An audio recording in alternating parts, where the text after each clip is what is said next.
If you think my favorite era comes back in fashion and I'm not gonna take advantage of it, you're sorely mistaken. I'm loving all the early 2000s trends coming back. Can we also bring back like DVDs? Can that be a cool thing? Because I'm tired of answering the question why I collect DVDs. It's the same reason why you collect vinyls. It's the nostalgia. Anyway, today we're going to be talking about water horror, or horror movies taking place around water. I've done rainy day horror movies. I've done camping, date night, winter, not to mention all the subgenres. I do a lot of top 10 lists here on my channel, as you know, but I've never once done anything about water horror, and there's so much to discover in this subgenre, so I thought it was about time we talk about it. I don't think I've ever done haunted house or foreign horror either for top 10 lists, so look forward to those in the future. And in this video, I just want to say I only have one shark movie.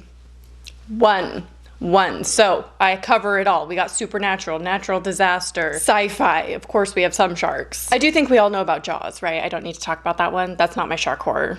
I would include it. It's a great classic, but I think we know about it. I think we know, so I'm not gonna talk about it. Anyway, thank you NordVPN for sponsoring today's video. As always, I will list at the bottom of the screen where all of these water horror movies are streaming, and if you're not in the US, that's not a problem because NordVPN can help you out. Firstly, a VPN is very useful in today's technology and internet world by protecting your data and privacy with their double data encryption, as well as making hacking close to impossible. But of course, my favorite feature of NordVPN that I talk about all the time is you can access every country's streaming service selection. It's so easy. You can do it with 1 to 2 clicks. All you have to do is click on the country in NordVPN that you want to access and refresh your streaming service, and boom, it's like your computer or your phone is in that country with access to all of their streaming, all of their horror selection, so you have an endless amount of horror movies to watch. And you can use it on up to 6 devices, so all of your technology is protected. To celebrate NordVPN's 10th birthday, you can go to nordvpn.com/PossessedbyHorror. You will get the 2-year plan with an exclusive deal, plus 1 month free, and a bonus gift. It's completely risk-free with NordVPN's 30-day money-back guarantee, so make sure you check it out. So you knew I was gonna start the list off with this one, so let's just get it out of the way right off the bat so we can,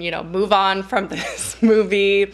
Triangle. You saw it coming. You knew I was going to talk about it. Do I need to explain the plot of this one? Like, how many times? How many times have I talked about it on my channel already? You'd think I would shut up about it because y'all know, but I get new subscribers every day and I will never shut up about it. Like, anytime I get a chance to talk about it, I wasn't lying when I said that. Anytime I'm gonna talk about it. Friends on a ship that capsizes and they go onto a bigger ship that's allegedly abandoned. A little bit supernatural stuff going on. I love that so many of you tag me on Instagram stories whenever you watch this movie, Triangle, and whenever you watch Gonjiam Haunted Asylum. I love that that's my legacy now. Forget about Haunting of Molly Hartley. Let's move on from her. Triangle and Gonjiam, that's where it's at. I still love her. Don't get me wrong. I still love Molly Hartley. Watch Triangle, obviously, you know by now. If you don't, sorry, this explanation is not very good. Next up, we have Dark Water, which is the original Japanese version from Hideo Nakata, who of course brought us the original Ring. It is based on stories by Koji Suzuki, which also is the author who wrote the original Ring. So Dark Water follows a newly divorced mom who is struggling to keep custody of her daughter when strange occurrences begin in their new apartment and they start seeing ghostly visions of a little girl. This is one of my favorite foreign horror movies of all time. It's one of my favorite Japanese movies. So I will talk about this in the future when I do my top 10 foreign horror movies. This is going to be in there and it might be a little bit repetitive. As soon as I rewatched it last year, I went out and bought the collection of short stories that Dark Water is in, the original story. I've yet to read it, still on my TBR. Hopefully I will get to it this year and I will talk about it. I'll do a little comparison. I just love this style of horror. If you even want to call it a technical horror, I know people are going to get a little bit nitpicky. The fact that it's not really a horror, but I don't want to say too much about it because I think it's a fantastic movie and I don't want to spoil anything. It is one of those tragic instances where life imitates art. If you know, you know. So it is kind of disturbing in that sense, but this isn't your traditional take on water horror, obviously. It has water in the name, but they're in an apartment, so it's like seeping in through their walls and they're seeing ghosts and things like that. So I think it's an original story. It is so beautiful for so many reasons. I can't speak on the remake.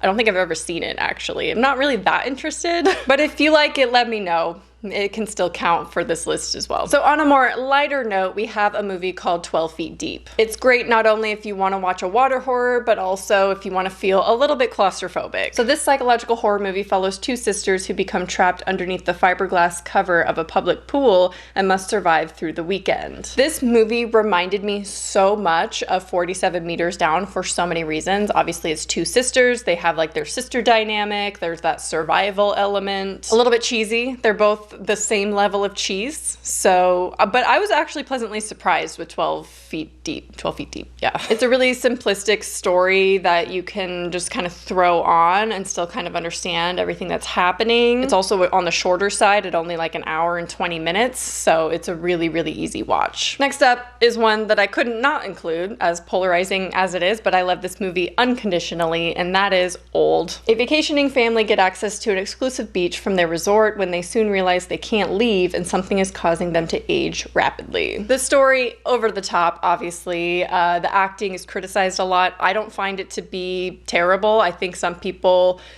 I don't know why they think the acting's really bad. I saw Red Letter Media just like crap all over the acting, which really surprised me. It's obviously more on the minimal horror side, so it's a psychological thriller at the end of the day. It's an M. Night Shyamalan movie. You know what you're going to get with his kinds of movies. And this has just become such a comfort movie for me personally, and this is not going to be the last time that I talk about it. So sorry, not sorry. Next up, we have another movie that I have talked about plenty of times on this channel, but I had to include it. It's one of the best water horrors on this list, and that is Underwater. This one is great if you're in the mood for a more sci-fi water horror. So this follows a crew stationed 6 miles below the surface of the earth at the bottom of the Mariana Trench when an explosion leaves them to walk along the seafloor, all while fighting for their lives against mysterious creatures. I think this is such a great story and such an original movie. It is more on the action horror side, so action sci-fi horror, and it does have some gore, which I think looks fantastic, but it's really what this movie turns into in the end that makes it incredible for me, and such a cool story. I love Kristen Stewart in this. I think it's great performances overall. Again, if you want claustrophobia, this is another great one. I constantly feel like I'm suffocating while I'm watching this movie. Next up, we have a very underrated gem, and that is The Bay. This follows a small Maryland town on July 4th when an ecological disaster occurs, causing chaos. So this is actually directed by Barry Levinson, who is the father of Sam Levinson, who of course created Euphoria. The more you know. It's also produced by Oren Peli, who of course brought us Paranormal Activity, and Jason Blum. If you're familiar with any of their works, this kind of fits within that. And it's in that early 2010s era where found footage was done in a specific way with the collection of video recordings and audio recordings and things like that. This is filmed mockumentary style, and it is just a collection of found footage, which I really love, and I feel like the horror is very reminiscent of this time period. And this is the one to watch if you're in the mood for some extreme body horror. Sometimes we don't always get too much body horror or gore when it comes to water movies, unless it's like a graphic shark attack or something. But this one gets very, very gross. I've seen some of you say that it was so gross you didn't even want to watch it or didn't want to finish it. It's nasty. It's just disgusting. So you've been warned, but if that sounds like a good time to you, then by all means. I actually just rewatched it yesterday at 10 in the morning. Yeah, so just had my coffee watching The Bay.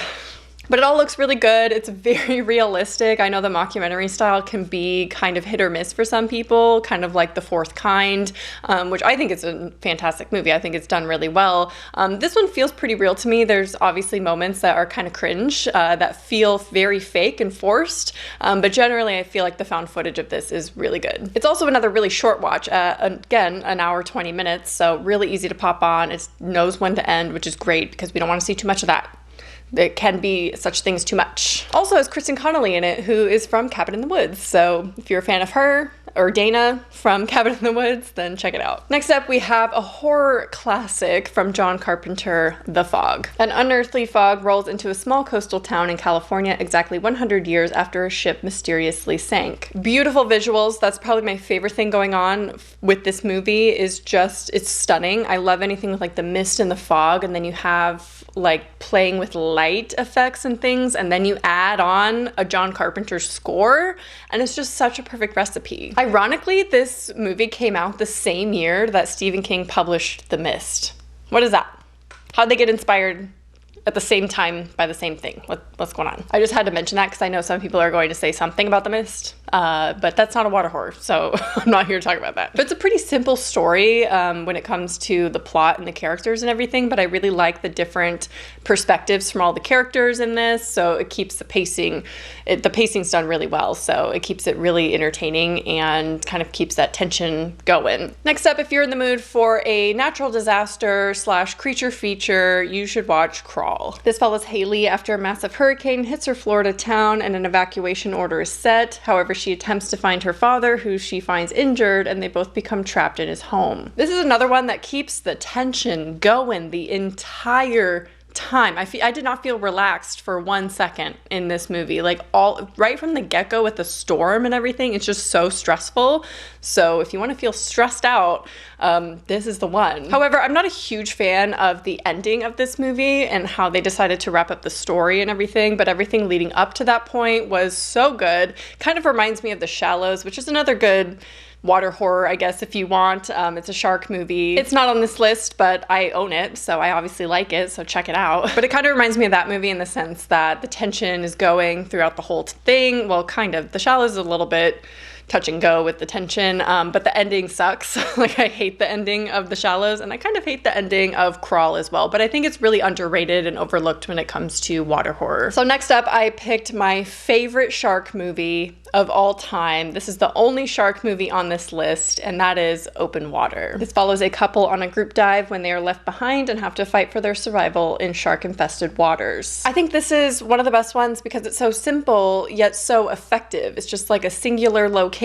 They're just treading water, so it feels tense without having to push the tension, if that makes sense. Like, the setting alone is tense, is adding to that suspense because you know what's coming. Like, you know something's gonna happen. You know there's sharks around. And I think it's not really taken that seriously when it comes to shark movies. I know a lot of people love it and respect it and everything, but I think it's a really serious tone movie, and maybe it's because the sequel is a little bit more lighthearted. I like the sequel as well, so I recommend it. But I know a lot of people, you know, don't take that one very seriously because it's a little bit more on the lighter side. But it's just a different movie, you know? Obviously, too, if you like this movie, I recommend 47 Meters Down. I kind of already talked about that. I own that as well. Really, really good shark movie as well. Again, cheesier, kind of like 12 Feet Deep, but check all of them out. Watch them all. I just wanted to include just one shark movie because I feel like water horror has so much more to offer, you know, than just sharks. Okay, the last movie I want to talk about when it comes to water horror is Ghost Ship. A salvage crew discovers the remains of a lost passenger liner, but once on board, they realize it's still home to something horrific. So this is more of a supernatural water movie, very similar to Triangle in that sense that they're on a ship. I think this opening scene in Ghost Ship is one of the most famous scenes and one of the most well-known horror scenes, and it's just, I think this movie is made famous by that. Especially the early 2000s, like, it is one of the best openers of any horror movie from the early 2000s. The setting, absolutely gorgeous. I'm obsessed with abandoned things, and obviously this abandoned ship is absolutely beautiful, so that's another bonus. It is a little bit more on the cheesier side when it comes to early 2000s movies. I think it definitely feels dated. It feels like an early 2000s movie, which for me, obviously, is very much a positive, but I know that's not for everyone. I do want to give an honorable mention here because it's a movie that I would recommend to some people because some people do enjoy it, and that is The Deep House. I personally, I think, gave it 2.5 stars. It just falls right in the middle because it's just a little flat for me. There's not too much that goes on, but it's another kind of supernatural underwater movie, and I know if I didn't mention it, some people would talk about it in the comments, which is great. I want you guys to recommend more water horror, but I wanted to recommend that as well because I think for the right audience, it would be a really good movie. Anyway, there you have my personal top 10 favorite water horror movies. Some are missing, but I wanted to do an even 10, and I did want to talk about some new movies in there as well that I've never talked about before, so that's why I included some of those. But overall, I recommend every single movie on this list. I would love to hear your favorite water horror movies, and I hope you enjoyed this video, and I'll talk to you soon. Bye.